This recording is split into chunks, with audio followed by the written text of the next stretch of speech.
Well, I'm very excited to introduce you guys to Tai Fujimura, the CEO of Cantilever. Cantilever is a web design and development consultancy. They have a diverse range of clients like IBM, NYU, Esquire. His career purpose is to unite business and creativity. He's written on design for the Huffington Post and has been interviewed a bunch of places like CNN, Vibe magazine, radio.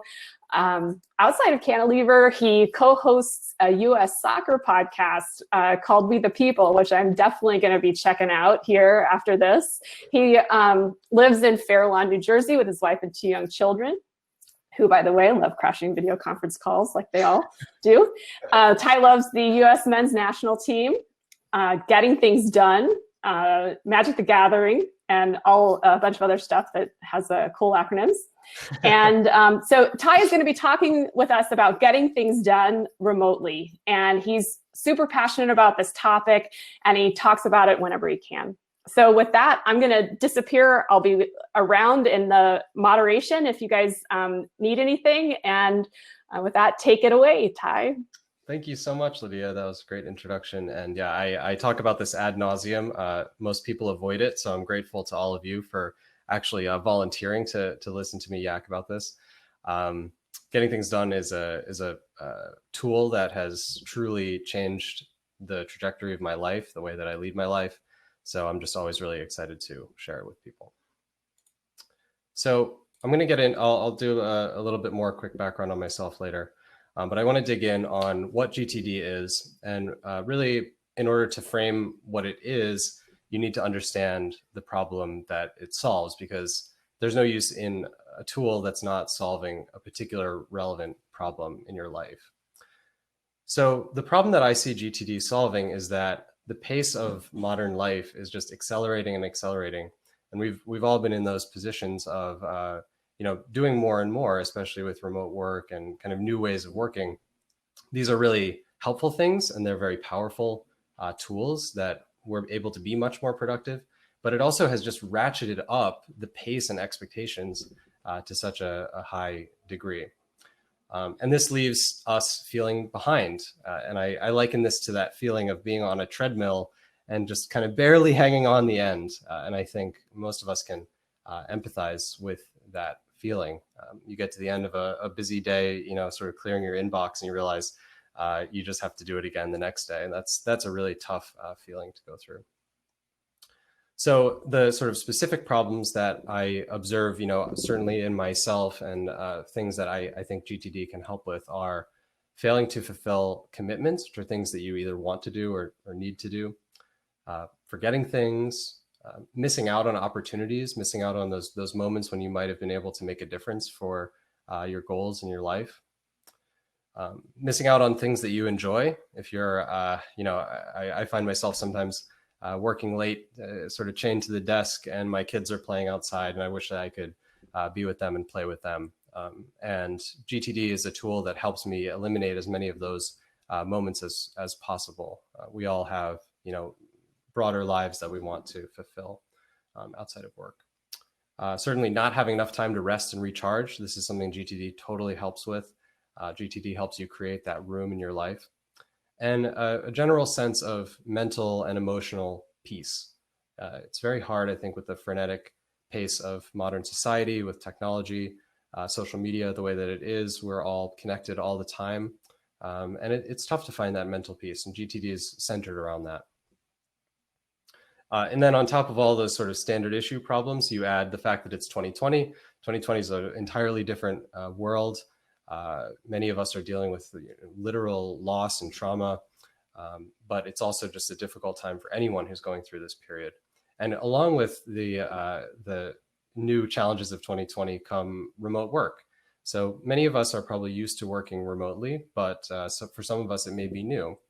And remote work presents a whole lot of new challenges because you need to self-organize and self-coordinate the way that you want your life to go. You don't have those sort of heuristic boundaries of, being at work, having that daily commute, being in that rhythm. And so it's incumbent on you to create that for yourself. And that's, I think, why it's a particularly good time to learn something like GTD, because you may have been able to meet your goals before, but the pace has gotten harder and the requirements are even more than ever before. So the answer to these problems, or one answer for many people, is getting things done. It is a sort of life philosophy, a framework for organizing your life that allows you to be more productive. When I say productive, I think there's some bad connotations to that, which I'm going to challenge later on. GTD is a philosophy for approaching your commitments that is intended to allow you to achieve a mind like water. And it's invented by this dude, David Allen. He wrote the book, I think it was in the 90s that he wrote the original book, which is written around a pen and paper system using like a filing cabinet and notebooks. But it has been adapted and sort of modernized to use software. And the way it works is it's kind of like an operating system for your life. It gives you very basic triggers and rules for what you're going to do with various different kinds of input. And it can be kind of summarized and distilled into a chart like this. This chart is a abstraction. It's kind of a rough approximation of the system, but I do like it. I think it captures a lot of what I'm going to talk about today. And given that this is a simplification, you're fair in thinking that GTD is involved. You know, GTD is not the simplest thing, but it's worthwhile. And what's great about it is that even if you just take away some small parts of it, some core principles, that is going to benefit you and your life. So that's what I'm gonna try to do today, is really communicate some of those core principles to you. There's only so much I can get across in a short session, but I wanna kind of whet your appetite, give you the sense for how this works, why it works, and whether it's a good fit for you. And the one kind of core principle that I wanna communicate is that you know, GTD is all about, is that your mind is for having thoughts, not holding them. So to use a sort of programming metaphor, your mind is your processor, not your hard drive. So when your mind is kind of cluttered with all of the things that, trying to remember all of the things that you need to do, all of those commitments that you've made in your life and the details of those things and how you intend to accomplish them, it crowds out, it makes it harder for you to do your best work because you don't have the processing capacity that you otherwise could. So the core principle of getting things done is that you externalize the long-term storage that you need to have to accomplish your work, and you let your mind settle and take all of that space up for processing. So I want to just pause there and ask, is that concept clear? It's a kind of tough thing to get across in a brief period of time, and some people may be going, what the hell is he talking about? So if anybody wants to just shout out in the chat, if that makes sense. If anybody has a question so far, I would love to answer a question as well. Oh, nice, Corey. Yeah, I'm going to talk about the bullet journal in a bit. Great. Yeah.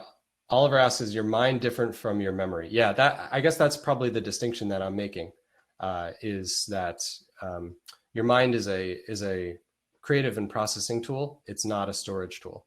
So I think your memory, if you look at a lot of the research about how memory works, the way it actually works is that you have these sort of neural connections. And when you have that long-term storage, what your mind is doing is actively connecting those things. So it's not that you're like replaying a tape. It's really that you're recreating the scene or the information that you're thinking about when you access that memory. So it's much more interconnected. And the way I tend to look at it is like, if I can get something out of there so I don't have to remember it, that's going to benefit me. If I can do that with no cost, that's going to benefit me. So, you know, I try to take advantage of all the tools that we have nowadays. Okay, cool. Thanks, everybody. And feel free anytime if you have a question, shout it out, and we're happy to have people on as well. A quick bit about me. As Lydia said, I'm the CEO of Cantilever Web Design and Development. We are a totally distributed team. We have 11 people distributed across the US and Canada. I have 2 kids, one of which is there in the picture. I am very grateful for Expression Engine and for the Expression Engine community. It's a privilege to speak at an event like this.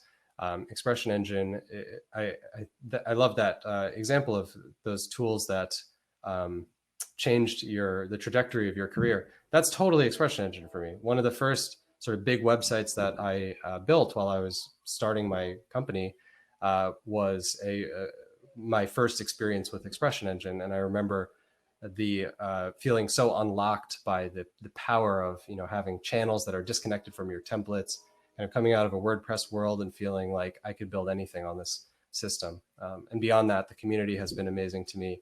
I've met many friends, colleagues, and made many close relationships through this community. So I'm very, very grateful and glad to be here. Another thing you need to know about me in regard to this talk is that I'm a disorganized person. I'm kind of left to my own devices. I'm scattered. I find it hard to keep track of things. And that does not disqualify me from giving a productivity talk. I think it actually qualifies me because I've been in the trenches and I know what it takes to kind of go from that place of being hindered by a lack of these tools and being able to grow and learn how I can accommodate for my addledness in my mind. So I think GTD is it's a useful tool for people who are sort of naturally organized, but those are the people who probably don't need it. The people who need it the most are the people who have those challenges and face those problems. As I said, there's no use having a tool if it's not solving a particular problem for you. My story with GTD is that I read the book and partially kind of implemented the system maybe 5 years ago. And I spent several months kind of living with it, doing it sort of inconsistently on and off. And then I decided to kind of double down one day. I don't remember, I had some sort of breaking point. And I really, really committed to the system. I read the book again. I sort of went through the entire process as described, and it truly changed my life. It gave me, I feel like I have productivity superpowers, and as I said, I'm not naturally that way. So I feel like it's a wonderful addition to your life, and that's why I'm talking to you about it. Again, back to productivity. GTD is a productivity tool, but I define productivity very differently than I think many do. So when you think of productivity, I think you think of, go, go, go, and all accomplishments and all these things, and that can be a part of it. But for me, this is what I think of when I think of productivity, which is being efficient with the things that you need to do so that you have time to do the things you want to do. I think that's really at the core of anything that any of us is trying to do when it comes to productivity. We're just trying to make sure that we accommodate all of the needs of life while being able to reach our dreams and meet our goals. The imagery here is in reference to the mind like water that I mentioned earlier. The way that metaphor works is a practiced GTD practitioner should be able to achieve a state where they have this kind of placidity and calmness to their mind. And the thing about water is that no matter what you chuck into it, it's going to ripple, it's going to be chaotic for a moment, but it'll settle down. It'll find its level and return to that calmness and that placidity. And that's kind of what you want your mental state to be like if you want to do your best work, your deep work. And that's what GTD kind of facilitates. Yeah, Chris, thank you very much. That's great input. The long lists definitely are a thing. So we'll get to that in a second, how you can kind of maybe approach that or reframe your thinking around those lists. Quickly, a couple misconceptions generally about GTD. It is not about being busier. So as I said, it's about a balance between priorities, not about sort of cramming more in. GTD is not universal. So I think everyone's mind works differently. Everyone's preferences are different. So I don't think you can expect that GTD is going to be a universal solution for people. There are certain people it'll work better for or worse, and that's okay. But I think most people should learn about it at least and find out if that's the case. GTD is not a strict system. The book describes, very specific patterns, but in my opinion, there's no good or bad way to do GTD. You really need to tailor your system to whatever works for you. And I think, a lot of people have come up by reading books like the Bullet Journal and discovering different techniques like GTD, have kind of crafted their own system, and that's also great, whatever works for you. GTD is not an app. As I mentioned, it was designed for paper, and so it's an abstract philosophy. It is not a tool in and of itself. So that's a common misconception. I think people are expecting nowadays to be able to download something and that's the thing. GTD, there are several pieces of software that work kind of uniquely well with the GTD system. We're going to look at one of those today. But if you're more of a pen and paper person, GTD can also be very much for you. And GTD is also not about focusing on work. One of the core principles of it is that you don't really attempt to separate your life and your work commitments. It's just too hard mentally to really make that barrier, especially I think in a remote work context. When you have 5 minutes to call someone, you don't really want to think through the hierarchy of whether it's like work time or personal time. A lot of the time, it's really just about what can you do when, and you're going to fit in all of your work during your day. So GTD is as much about your personal life and helping you there as it is about work. So I'm going to pause there again.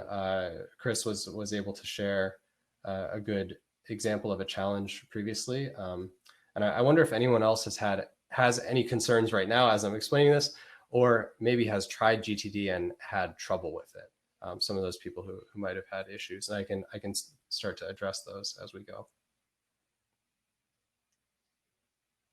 Okay, yeah, so yeah, Richard is saying it works well at work, but has struggled with it at home. That makes sense.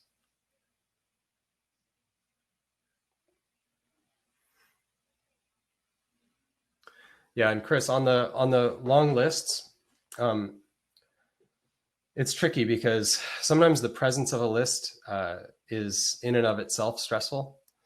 One thing that I've done is I've made a list in my system that's my backlog. And my backlog has all sorts of things that I definitely want to do, but I just can't handle right now. I just don't have the time, especially in 2020 terms.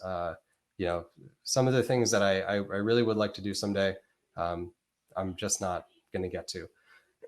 So part of it is being honest with yourself about what's really a priority and what's not. And often I find if I'm like, let's say I add something to my system, I want to read a certain book or I want to talk to a certain person, and I don't do that for a long period of time, that might be an indication that I didn't really want to do it that badly. And so I think a lot of it is doing that regular review to make sure that the things that are visible to you on a daily basis are really the things that you care about, and that'll help keep you motivated. But there's no reason why you can't store, other stuff in a separate list that you're not looking at quite as much, so that it doesn't burden you as much. Richard, we'll talk about the work and home dynamic a little bit, maybe when we get into our example. Maybe I'll call on you to be the volunteer. And Kenny, identifying daily reprioritization and limiting the amount of time. Absolutely. I think you can spend a lot of time like working on your system, tweaking your system, and not actually using it. So I think I would probably recommend a technique like time boxing to make sure that you're getting the best reward for the time that you're putting in. Thank you very much. Okay, so that's the theory. And at this point, I want to get very practical. So I'm going to walk you through the 5 steps that represent the core of a GTD practice. And then I'm going to ask for a volunteer to demonstrate kind of how you might start and work with a GTD practice in a particular application called Things that I'll demo for you. And Richard, if you're willing, I would love to maybe use you as the guinea pig there. But if anybody else is interested, or Richard is shy, that's totally okay. I get it. But yeah, I'll go through it, and let's maybe find someone who's willing to come on with me and chat a little bit. Maybe you can share things you're actually trying to do, or you can make stuff up. That's really okay either way. So the 5 sort of pillars here. 1, you need to have a trusted system to store your commitments. So let me talk about what that system will look like. So one approach that a lot of people use is to try to use their mind, like we talked about, and that comes with all of those pitfalls that I discussed. So if you're trying to remember every single bit of detail about everything you have going on in your life, things are going to fall through the cracks. Another common approach that people use, and that I myself have used in the past, is the sort of email inbox as a to-do list approach. And that, I think, works well at lower volumes of commitment. But once you start to get, if you're getting 50 emails, 100 emails a day, then you're going to start to kind of get bogged down by that list. And it's becomes harder and harder to differentiate from those different email threads what your actual action is that you need to take. So I see this generally starting to become challenging for people when their expectations get ratcheted up. A second challenge with using your email inbox as a to-do list is that it's hard to track other stuff. So we all have a million different inputs in the day. You've got, your text messages and your Slack and your Basecamp and the snail mail that comes in and your spouse coming to you and asking you to pick up milk or whatever. And so all of these inputs are disparate and they are disconnected from your email. And so one thing people will often do is like email themselves to say, oh, pick up the milk tomorrow. And you can see quickly how that's going to become cumbersome over time. So the GTD sort of approach to a system is it can be software, it can be physical, you can do it in paper. No matter what it is, it has to have a couple key characteristics. So first, it has to have unlimited capacity. So you can't hit the end. And obviously a notebook has limited capacity, but you can get more notebooks. It has to be visible. So you need to be confronted with it in your day-to-day. It has to be a regular part of your workflow. It can't be something that just sits in a drawer. Otherwise, it's not going to affect your life that much. However, that can be a good way to start, which is what I'll get to later. It has to be on you all the time. So with software, you can get an app for your phone for many of the popular kind of to-do list software packages. For a physical system, the general recommendation is to have a smaller, like slimline notebook that you can fit into like a shirt pocket or into your purse or your backpack, and use that as like your Scratch interface for your system. And then when you get back home or back to your office, to sort of transcribe things into your physical system. Lastly, it needs to have a long memory. So you need to be able to go back and look up something that you did a year ago, because things come up and you want to have that kind of record of what was done when, and the conversations you had, or the commitments that you fulfilled at that time. You never know when you're going to need to do something again, for instance. And the second term I want to define here is commitments. So the way I look at commitments are anything that you need to do or want to do. And so needs are obvious things like making money so that you can buy food and all of that, going to the doctor, all that stuff. And the things you want to do are your kind of long-term ambitions and your goals. And what I find interesting about this is that a lot of the time within things you need to do, there are both things you really need to do about that, and there are things you want to do. So for instance, off the top of my head, like going to the doctor, you need to go get something checked out, but you might want to have a better experience or a good experience while you're doing that. So there's always different gradations of needs and wants involved in anything. You might want to write a book someday, but there are certain things you need to do to write a book, and there are certain things that you want to do to make your book really special. So that's why I like to kind of pair these together, because I don't like to think of life in terms of like strictly what you must do, because if you really boil that down, it's kind of like a crappy life. And our lives are all defined by the things that we individually choose to do to make our work different and special. And that's something that GTD helps you cultivate. And you might notice that this correlates with my definition of productivity, the way that juxtaposes things that you need to do and things that you want to do. That's very much on purpose. That's kind of like a framework that I use for understanding this myself. Okay, second thing. Your system needs to have an inbox, and you need to collect all of your input into that inbox. So an inbox is a disorganized, uncategorized scratch zone for input. And the way I use my software tool, I use OmniFocus, and it has an inbox list, and I'll show you the one in things in a minute. And it's just crap that I think of, or it's things that people ask me by email. So if I get an email and it asks me to perform, send someone something by a certain date, I'll say yes, and then I'll immediately make a task in my inbox. Same thing if I have an input in Basecamp. Same thing if I have a text message. Same thing if a letter comes in from the government. We need to send some sort of tax thing to the government. So whatever interface I'm getting input at, it's all going into a shared inbox. And that is pivotal because from that inbox, you're going to categorize that and make it actionable. But if you're not collecting everything in your life into that one inbox, things are going to slip through the cracks. So I have to constantly remind myself to make sure that I document every commitment that I make, or even just things that pop into my head. You need to clarify and organize your input, your inbox regularly.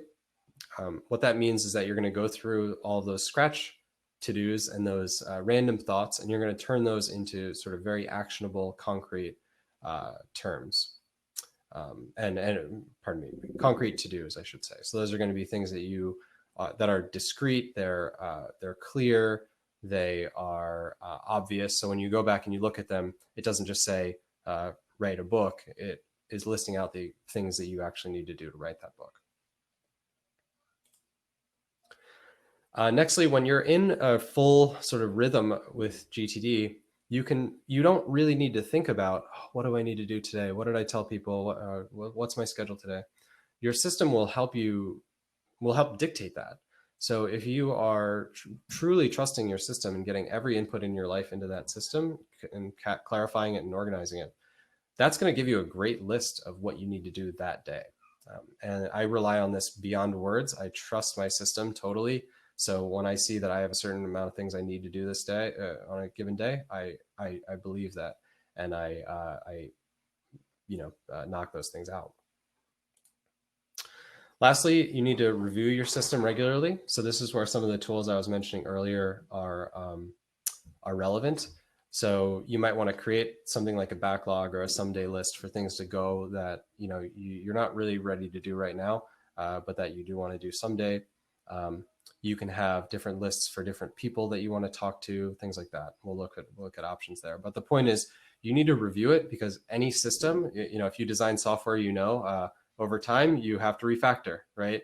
And reviewing your system is very much that refactoring process of trimming things that have gotten unruly and out of place, and making sure that everything in your system is actionable and tight and neatly organized.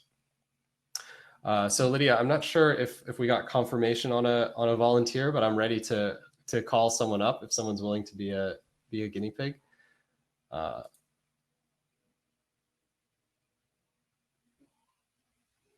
Otherwise, I'll make Lydia do it.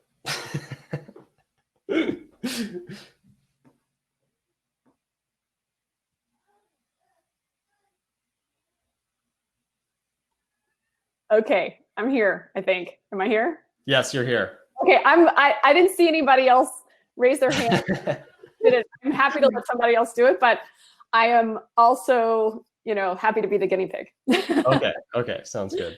And we just got a couple questions in, so I want to quickly hit those or make sure that we're aware of them. So Chris, yeah, OmniFocus is my personal system. The reason I recommend things, and I'll bring it over in the screen here, is that it is much more streamlined and much more intuitive for someone who's new to GTD. So by comparison, I'll actually just show you my my OmniFocus here. Another great benefit of a remote conference. Okay. Okay, this is my OmniFocus here. And so you can see that like OmniFocus has a ton of stuff, like is all these fields, and it is very powerful and does a lot of great things. But I don't recommend it because it's a little daunting. And the way that it works in terms of deadlining and stuff, I think is like a little less intuitive than things. So I recommend things for newbies. But I'll also get it. There's a things is Mac only, so I have a Windows compatible recommendation later on as well. Yeah, and Edward, I saw your comment about OmniFocus taking too much time. I think that's exactly what I mean. I think if you're not like going to invest like hours into learning all the OmniFocus tricks, it's a little too complicated. And Tim asked, how do you handle your daily list when something takes longer than expected? Great question. So my approach is, first of all, I try to have a short daily list. So the way I work with dates in my system is that I don't put a date on anything that doesn't have a real consequence for me missing that date. So that doesn't necessarily correlate to the importance of the task. Like for instance, you might have a deadline on like a school form, like when my kids need to get like a note from their pediatrician or whatever to clear them to go to school.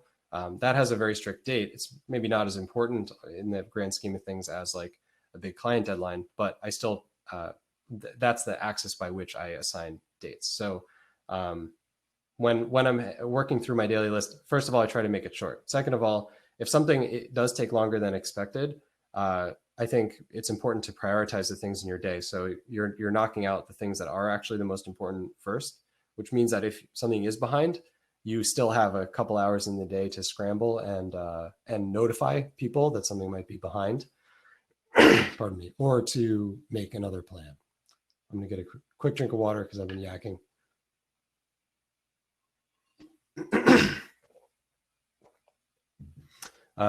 Jared, Justin, and Neil, thank you for mentioning Microsoft To Do.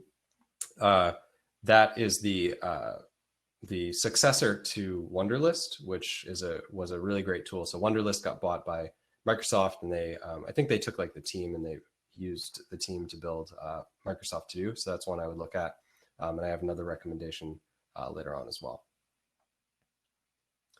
And Tim, great question. Doing this as a family, I haven't quite cracked the code there. The GTD approach is to isolate yourself individually and to create sort of an interface. It's almost like an API between you and other people. So in my GTD system, I have lists that correspond to people who are in my life, and it has things that I want to talk to them about. I also have a way that I can go back to things that I've asked them about in the past and validate that those things have been addressed. So it's not quite integrative. It's more like preventing yourself from getting overrun with other people's stuff. And yeah, Richard says he tried to convince his wife to do GTD. No dice. I think that's a very common experience for many people. And that's okay. You know, again, as I mentioned, this is not a universal solution. So the real question is, how do you set up your system to correctly account for the fuzziness of humanity and the other people in your life? Okay, so Lydia, we're gonna get started here with some examples, and so I would love to just get, whether it's real or it's just something you made up off the top of your head, just some commitments that you can think of, just some stuff that kind of might come up in your daily life, and you can just shout it at me, and I'll sort of transcribe. And you're muted, by the way. We're pointing that out. Okay, so make a kid, an orthodontist appointment for my daughter. Meet with my bookkeeper. And I have documents that are related to that I have to get to her. Okay. Do client tasks count? Absolutely. Anything, any action that you have to take in the day. So this is my current nice mess. So I can read off some. I do this weekly, so I need some help with this. This is why I'm here. No, good. That's a perfect fit.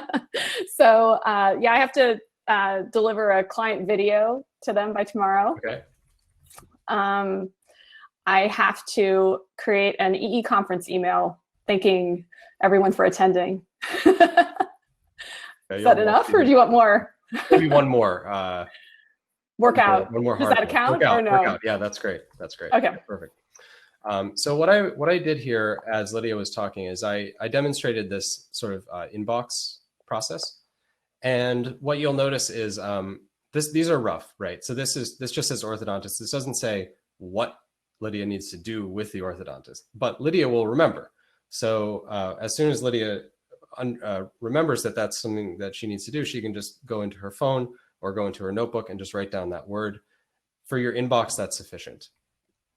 I even left a typo in here on purpose because I often have a lot of typos in my inbox because I'm often trying to just chuck something in there real quick, and it doesn't matter.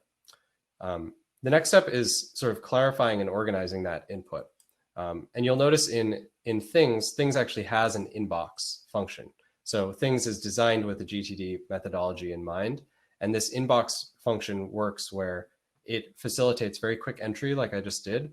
But then as you put in specific times and dates for things or additional detail, it'll move it out of that inbox. So as you clarify things, it moves it out of the inbox. So let me clarify the orthodontist to do. So what Lydia actually needs to do is call the orthodontist regarding kid's appointment. And then you might know potentially the hours or something like that. So like call between 8 and noon on Friday. I don't know about your doctors, but my doctors tend to have like random weird hours or windows that I need to hit. So another thing that's super critical in a clarifying process is to associate contexts, which is a sort of a GTD concept. And a context is anything that you need or want in order to accomplish that task, or you can use it as a way to sort of set priority. And so usually in software, the way this works out is by using tags. So if you're a programmer or you've used Expression Engine, obviously Expression Engine has its own tags. So you're used to that kind of system. It's like a free form field to add different things. So what I would do for a to-do like this is make sure that since it's a call, Lydia has to have her phone. So I'd add a phone tag to this. And then if it was important, let's assume it's important. I might add some sort of priority-based tag there. And there, I don't see a good example in the rest of this, so I'll pretend that in order to do this, you actually need to have your kid present because you need your kid to show you their retainer or something like that. So we'll pretend that we need the kid, and we'll just do kid name there. So I would add a tag literally for the person who I need in order to do this. And you'll see it. I've just been entering stuff into here, and as I click out of this, oh yeah, things wants you to add a date, which I don't love, but let's just say we're going to plan on that being tomorrow. Yeah, 8 and noon on Friday. As soon as I add that date, things is going to move this automatically out of the inbox. If you're in a different software tool or you're using paper, obviously you do that process manually. So let me go through quickly and kind of clarify some of these other to-dos. So the bookkeeper meeting, what's the action? We need to call bookkeeper regarding the meeting. And again, we need our phone. And that's probably it. That's fine. And we'll put this in for Monday. And what things in particular allows you to do is set 2 dates, one of which is the date you want to do the thing, and one of which is the day you must do the thing by. And so I like that approach as opposed to having a singular deadline, because oftentimes you'll have like a multi-day task that it's due on a certain date, but you actually want to start it on a different date. So we'll pretend that you got to call the bookkeeper by then. Doing the client video, we will also I'm going to assume you need your computer for that. So add a computer tag. And I'm going to mark that as important for sure. And what I did here when I threw this in the inbox is I said tomorrow. Generally, I would just throw that in the text there, but then I would make the due date tomorrow.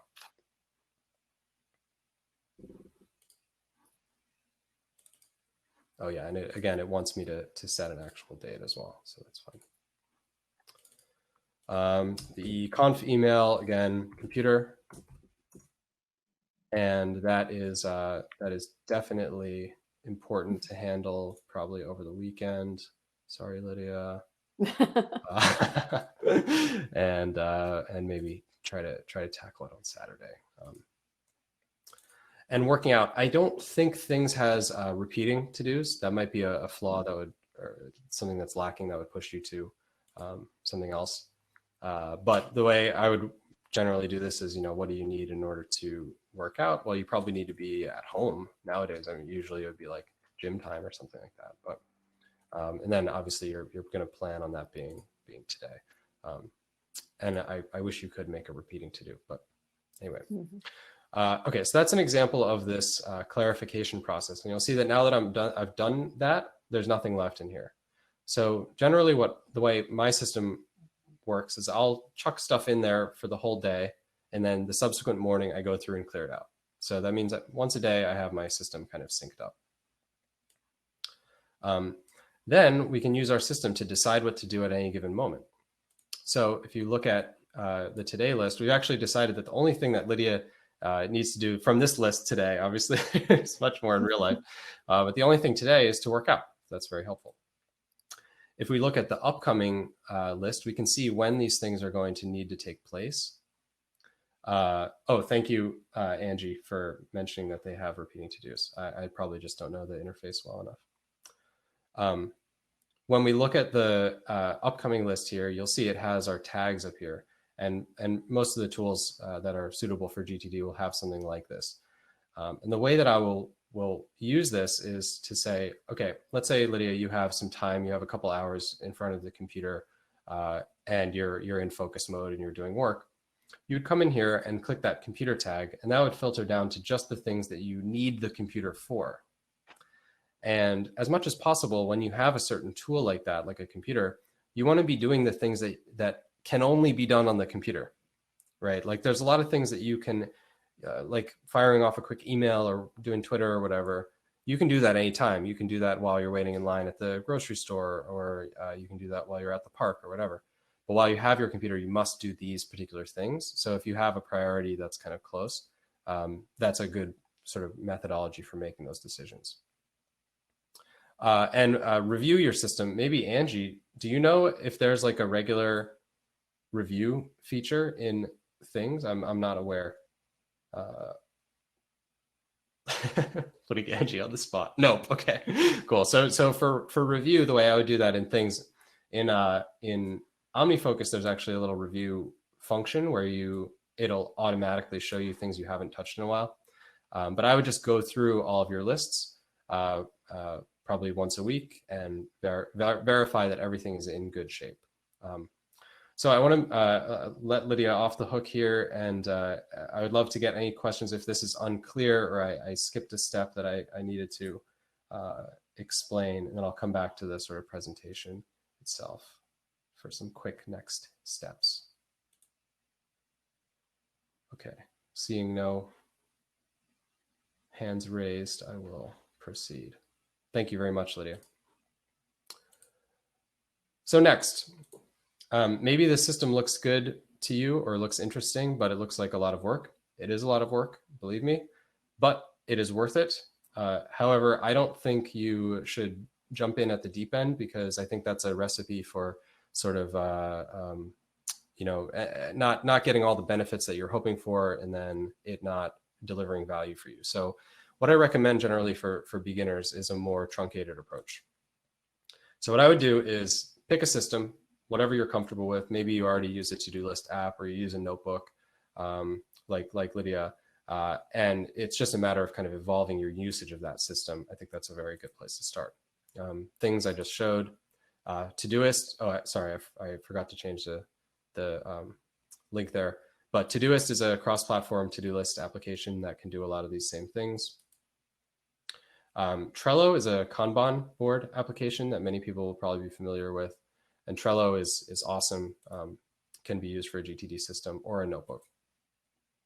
The second thing I would do is a brain dump, and just focus that on, really the next week. But if you can spend more time on it, go deep. It's amazing. If you just spend 10 minutes trying to write down everything that you need to do or want to do, you'll get pretty far. And then if you do it for 20 minutes and 30 minutes and 40 minutes, you'll get to some places that you probably haven't gone mentally in a little while. So it's a really good practice to just like feel that weight lifted of having to hold all this stuff in your mind, just getting that all out in your system. And what I would do initially is just come back to it once a week. So, get your notebook, write everything you can possibly think of that you want to do down, maybe scratch some notes about what you want to do that week in particular, and just put it in the drawer and come back the next week and see. I bet if you do this for a few weeks in a row, you will start to notice that more and more of those things are getting checked off just because you're kind of aware of them. Over time, you can kind of evolve this into a full GTD practice. You can read the book. You can start to organize your system by category. You can start to use it more frequently. And eventually you can start relying on it to know your day-to-day work. Okay, I want to pause quickly and answer Edward's question. What's the strategy when there's too much to do? That is an awesome question. I think sometimes there really is too much to do. When that's the case, it's almost always possible to renegotiate. I found like I'm a little bit obsessive about like getting back to people on time, keeping my word, things like that. But because in general, if you're in a position where in general you're delivering things on time, if you have to go back to somebody and say like, look, I need a couple extra days, people are going to be very understanding about that. So when there's too much to do, I think it's a matter of triage. Sometimes I go through my list in the morning, I look at my list and it's like, holy shit, I can't do this. I can't do this all. So at that moment, what it's all about is being honest with yourself about what's realistic, what can you promise to other people, what's a promise that you can really make. Like just this week, I to be frank, underestimated how long it takes to prepare talks, which I always do.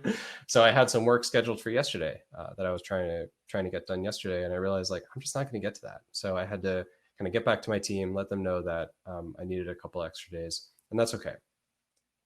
And Angie, yeah, I love that suggestion of time blocking as well. Edward's question, there's this idea of too much to do, and that's going to be different for everyone. Your capacity should be based both on your ability and your desire to do certain amounts of stuff. You shouldn't take on more work than you really want to do. So I think Angie's suggestion there is also really great, of just trying to make sure you're as efficient as possible with the time you do have, and that will decrease the amount of times when there is too much to do. And Kenny says, don't panic. That's a great suggestion. I think for me in crisis mode, like the last 6 months where things have been going crazy, I've relied on my system and my practice more than ever. And it has really helped me to stay calm. And Chris says sometimes he might be too ambitious. I think that's totally common. And I think we all have visions in our mind of where we want our day to go. And so, for me, again, one hack that I kind of use is just only putting deadlines on stuff that really has to get done that day. So I don't end up with a list of like 10 things that say, do today, you have to do this today. And it would kind of freak me out. Okay, so lastly, I want to share a few more resources. This is a link to the book. We'll share this PDF to everyone after the session. This is an article I wrote particularly about using GTD for remote work. Someone mentioned Inbox Zero in the chat, which I'm grateful for. Inbox Zero is a separate kind of productivity tool that goes hand in hand with the GTD approach. It was invented by this dude, Merlin Mann, who many people have heard of, and he did a really good talk about it that you can watch on YouTube, so I recommend that. And the bullet journal also came up today. The bullet journal was invented by an old friend of mine, Ryder Carroll, and it has become a really popular system. So I highly recommend checking it out. It's very much informed by GTD principles, and it shares a lot of kind of common DNA, but it's really tuned to that person who wants that physical, pen and paper experience. So I really recommend that for those people. And that's it. We have a couple minutes if anyone has an extra question, or if you want to just chuck a question in the chat, I can also just answer them. And I will be also hanging out. I'll be in some of the other sessions. I'll be in the lounges. I am a total geek about this stuff and love to talk about it. So if you have any questions or thoughts, I would love to hear them. Benoit, I recommended Todoist for PC and Android. I believe it's totally cross-compatible, and I think it does cloud sync for everything. I'm not a PC Android person, so I'm not positive, but I believe that's probably one of the best choices. And someone else brought up Microsoft To Do, which is great. Yeah, Corey, the Bujo is sweet. It's a lot of work, but I think like there's like a shop class as Soulcraft kind of vibe going on there, where like the act of transferring, like the act of like writing out your list, and like you have to do the thing where every month you like roll over the month and you bring over your to-dos. And I think that's probably part of what makes it effective, is like that very act of doing that repetition. So, you know, but I agreed with you. Like for me, I'm very much a digital person. I grew up with computers. My handwriting is awful. And you know, so for me, it was tough to maintain because I always have some sort of digital device on me, but I don't always have a notebook, and I would forget it, and then I would forget stuff. So, but for many people, it's really an awesome way to go. Yeah, Oliver, actually, that's a great idea. I wish I had thought of that, but I think, yeah, you can either go like wide and shallow, like I mentioned, or you can go narrow and deep, where you start out just by having tasks from a certain sphere of your life. So just home stuff would be a great example. So if you find yourself like you're dealing with everything at work, but stuff at home is falling behind, especially if you have kids, especially if you're dealing with you know, pandemic stuff or taking care of your parents or whatever, things can really fall behind. So yeah, I think that's a great suggestion, would be to experiment with, you know, implementing a system like this for one little sliver of your life and see if you can extend it out over time. Thank you. And great. So yeah, thank you so much, everyone, for being here. Hey, Lydia. Yeah, it was great to have everyone's questions, and I look forward to chatting more. I just wanted to pop in to say that was fantastic. Thank you so much, Ty. And we look forward to seeing you in the lounges and hanging out. Cool. Talk to you all soon. Bye.